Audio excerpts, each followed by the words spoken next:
how to read with your child. Now, there were a lot of followers asking me to teach them how to read to their children. Either napapansin nila na impatient yung anak nila or nagmamadali through the pages. And I was encouraging them that young children, mm, talagang kailangan natin to be patient with them while we're reading with them. So if you notice, the title of this video is Reading with Your Child.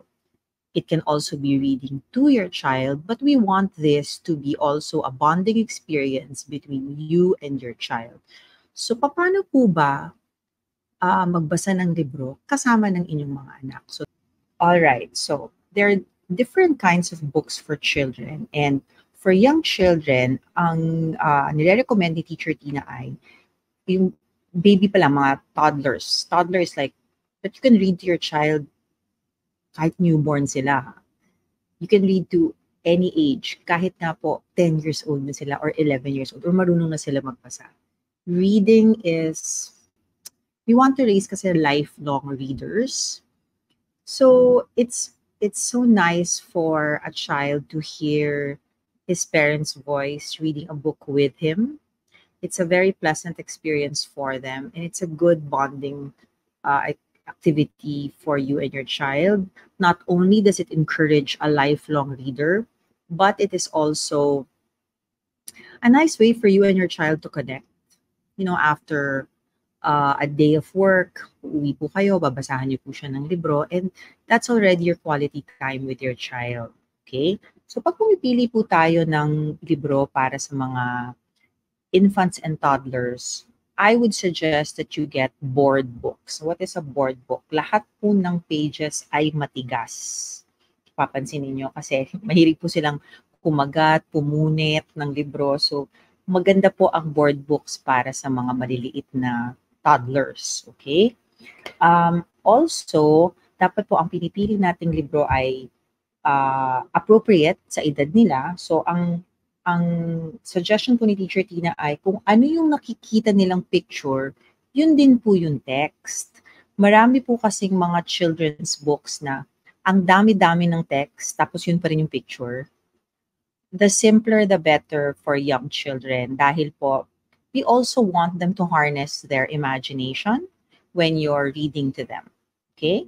So, this is one of my favorite children's books. It's Freight Train by Donald Cruz. When we read to our children, we want to present first, there's a title, there's an author, dahil gusto rin po nating malaman nila na may sumulat ng librong ito. Okay? So, Freight Train by Donald Cruz. Pansin niyo po, the Teacher Tina uses her fingers whenever she reads a word, dumadaan po yung finger doon sa word na yon. Mapapansin niyo that every time you do this, your child will easily know sight words, meaning makita pa lang niya itong word na to, alam na niyang freight yan. So, you know, reading is it's a process. So, it can be sight words, it can be phonetic, but every time you do this, you're already starting them to have or to distinguish sight words, meaning isang tingin pa lang nila alam na nilang freight yun. Okay, because there are words that are sight words. You cannot phonetically sound them off. So, Freight Train by Donald Cruz. Another good thing about, if your child likes this book, you can also get other books of the same author. So, since alam nyo na mahilig yung anak ninyo sa style ni Donald Cruz, hahanapin nyo po yung iba niyang mga libro din. Di po ba? So, that can start a collection for you and your child's library. Okay, so when you open the book, you can say, oh, look at that. It's Freight Train by Donald Cruz. Gagawin niyo pong exciting ang inyong boses para po yung experience ay maganda para sa inyong dalawa. A train runs across this track. Nasaan yung track? Ito yung track, oh. Diyan dadaan mamaya yung train. Titingnan natin. Red caboose at the back. So, matuturuan nyo rin siya ng colors. Every time she sees this, he knows it's color red. Orange tank car next. Ayan, yun yung tank car. You know, children like transportation and animals when it comes to children's books. So, tuwang-tuwa po sila lagi sa freight train whenever we read Freight Train to the children. Yellow hopper car, green cattle car, blue gondola car, and then you go and go through the pages slowly. Tapos, syempre may sasabihin siya every time meron sasabihin si mommy. Huwag po kayong mai-impatient kung idinidisturb niya kayo habang nagbabasa kayo dahil gusto niyo po yon yung involved siya dun sa reading process. So, kunyari, sasabihin niya, Mami, gusto kong sakyan yan. Alam mo, pag napunta tayo sa, let's say, taga Bicol kayo, di ba, merong train papuntang Bicol o kaya magpupunta kayo sa ibang lungsod using an MRT train. So, i-relay nyo po yung pwede ninyong i-relate or i-connect to real life. So, kung familiar po siya sa tren, pwede nyo pong sabihin, alam mo, si Mami, araw-araw sumasakay ako ng train papuntang opisina. So, matutuwa siya dahil, So, minsan, sama kita, sakay tayo ng train papunta sa mall o kaya sa park o kaya sa pwede nyo siyang dalhin kung pwede nyo siyang dalhin sa opisina ninyo, sasakay din kayo sa train. So, you connect it to the real life para mas naiintindihan po niya yung libro. Okay? Now, every time you flip the pages, you also model to your child how to use a book. Napapansin daw kasi ng ibang mommies na nagmamadali yung mga bata na magbasa ng libro. Ganun po talaga. Gusto po nilang malaman kung ano na yung mangyayari. So, pwede niyong sabihin na, okay, para malaman mo ang susunod na mangyayari, babasahin muna natin to. Kasi baka mamaya meron tayong mas-skip na part na exciting. Diba? So, babagalan ninyo. Alam niyo po yung children ngayon, lalo na po if they are on screens, they're used to fast moving things, and reading a book becomes so slow for them when in fact their brain needs the slowness more. This process of reading a book, this is what their brain needs for the synapses to connect. Bagalan, mabagal, appreciate the book, the pages. It's very sensorial, nahahawakan nila yung pages, no? Ito yung talo ang electronic reader kasi ito, naaamoy nila yung libro. Minsan yung mga toddlers, kinakagat pa nila yung libro. But you know what? I appreciate a dog-eared book, meaning a very used book, rather than a book na nakalagay lang sa shelf. Ang gusto po natin nagkaka-experience yung bata with the book that you are reading to them. It's not just a display in the room, okay? So, if your books are dog-eared, meaning yung mga corners parang tenga na ng aso, o kaya medyo may fraying na involved, kagaya po nito na galing po sa library namin sa school, hiniram ko lang, yung may magka-folds na sa boards, mas na-appreciate ko to kasi ibig sabihin, na-enjoy ng bata yung libro. Okay?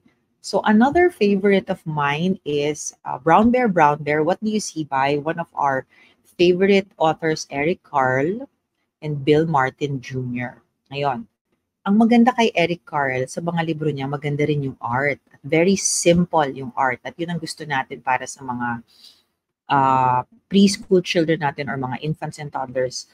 The simpler the art, the better, para they can appreciate also the text apart from the illustration, at mas naiintindihan po nila yung nangyayari sa kwento. So, why do I like Brown Bear, What Do You See? Mapapansin nyo mamaya when you open the book is that Eric Carle is showing different animals, but he also uses words na paulit-ulit, kagaya ng Brown Bear, What Do You See? Tapos picture lang ng bear yung doon. I see a red bird looking at me. Nasaan yung red bird? Wala naman dito yung red bird. So, if i-flip natin yung pages, ayan na yung red bird. So, ang sinabi ng libro, red bird, what do you see? So, you see the pattern. Whoever is the animal on the page, yun po yung kinakausap ng bata. Red bird, what do you see? And then yung next na text is, I see a yellow duck looking at me. So kung binabasa ninyo ito gabi-gabi, alam na niya na, okay, the next thing we're going to see is the yellow duck. And true enough, it is the yellow duck that the child sees. Okay? Yellow duck, yellow duck. Ngayon, since paulit-ulit ito, sasabihin ng ibang parents, teacher, paulit-ulit na lang na si brown bear ang gusto niya. Naku, mommies and daddies, yun po ang gusto natin, na meron na siyang favorite na libro. Ang ibig sabihin, nakakonect na siya dun sa libro, gustong-gusto niyang marinig ang boses ninyong binabasa yon at tuwang-tuwa siya dun sa kwento. Actually, i-appreciate natin yun pag sinabi niyang, brown bear ulit. Ibig sabihin, connected na siya dun sa libro, sasabihin pa nga ng ibang mommy, memorize na niya yung libro. Yun po ang gusto natin, yung magkaroon siya ng relationship with the book. He or she enjoys the book, and she wants to read it again and again with you. So, okay lang po yan na paulit-ulit. So, ang pwede niyo pong gawin ay, sige, basahin ulit natin yung Brown Bear, Brown Bear. Tapos, magbasa tayo ng isa namang bagong libro. Nakadalawang libro na kagad kayo ng gabi yun. So, you go through all the pages. So, this is my favorite page because black naman yung page and white yung dog. And she can predict what's going to happen next or memorize, quote-unquote na niya.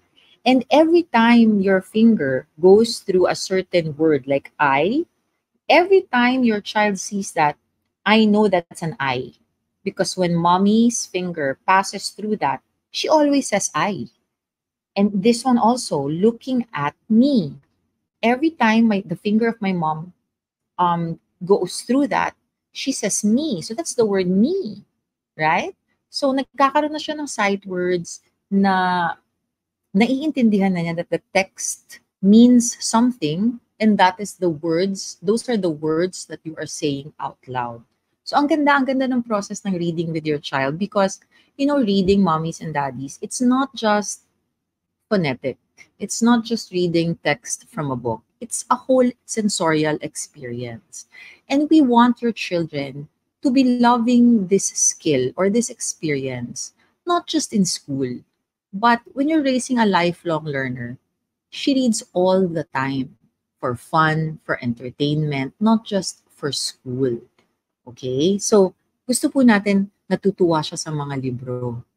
At yung skill na yan at yung experience na yan, habang buhay niyang gagawin. Ang mangyayari po niyan, magiging lifelong readers sila. Okay? Now, what else do I have here? Now, this is a book by Candy Gourlay. Now, I'm very proud of Candy. She's a friend of mine. She's a Filipina who is now in the UK and who became an author.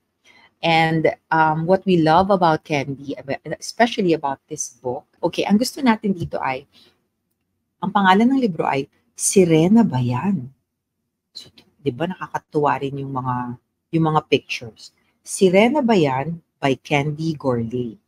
And illustration by Francesca Chesa, I think. This is the illustrator. Now, why did I choose this book, aside from Candy being one of my favorite authors, is that it is written, there is a Tagalog version and an English version. So, pwede niyo pong basahin sa kanya in Tagalog, and you can also read it in English. Now, tanong ng iba, kung Tagalog speaking ba ang anak ko, teacher, Tagalog lang ang babasahin ko sa kanya? Hindi rin, mommy. Pwede rin po kayo magbasa ng English sa kanya kasi matututo rin siya ng English kung both languages ang binabasa niyo sa kanya. Okay?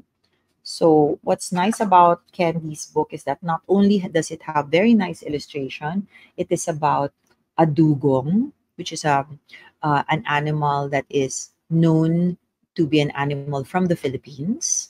Okay, so children are very interested with animals when you get books about animals for them. And it is written in a way na napaka-exciting yung mangyayari sa kwento. Dahil hindi nila alam kung sirena yan o dugong. At dun yung malalaman pag binasa nyo na po yung libro.